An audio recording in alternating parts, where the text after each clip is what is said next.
Ok, donc si jamais vous n'arrivez pas à dormir la nuit parce que vous ne savez pas comment faire un hyperlien vers une diapositive précise dans PowerPoint, eh bien ce tutoriel est pour vous.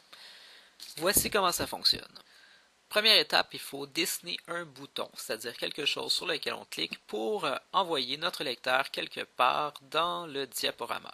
Pour dessiner un bouton, c'est pas très compliqué, on s'en va dans forme automatique, bouton d'action.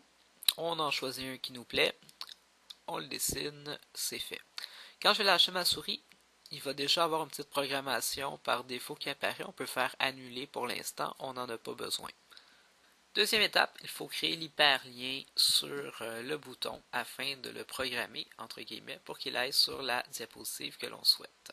Donc ici, je souhaite envoyer mon lecteur directement à la diapositive bleue qui est la diapositive numéro 7. Donc je clique sur mon bouton, je vais cliquer sur mon outil d'hyperlien et ensuite je vais programmer.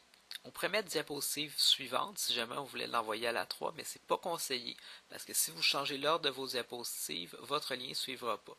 Ce qu'on va faire, c'est aller sélectionner directement la diapositive qu'on veut, donc la diapositive 7. On s'en va à diapositive avec trois petits points, on clique, diapositive 7, OK.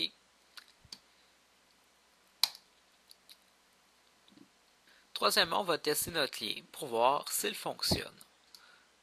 Donc, pour tester mon lien, pour tester mon lien, qu'est-ce que je vais faire? Je vais aller en mode diaporama, donc affichage diaporama ou F5. Donc, mon lien il est ici. Je clique dessus, ça m'envoie bien à la diapositive bleue. Ce qu'on va faire, on va essayer de mélanger un peu le logiciel. La diapositive 7, on va l'amener à la place de la diapositive 5. On va voir si notre lien fonctionne encore. Ben oui, ça fonctionne encore. Donc on sait que notre lien fonctionne. Dans ce cas-là, c'est pas plus compliqué que ça. On aurait pu faire la même chose sur une forme qu'on aurait créée, faire un hyperlien, ou encore sur un texte, faire un hyperlien, en faisant emplacement dans le document et en choisissant la diapositive 5 maintenant. C'est pas plus compliqué que ça.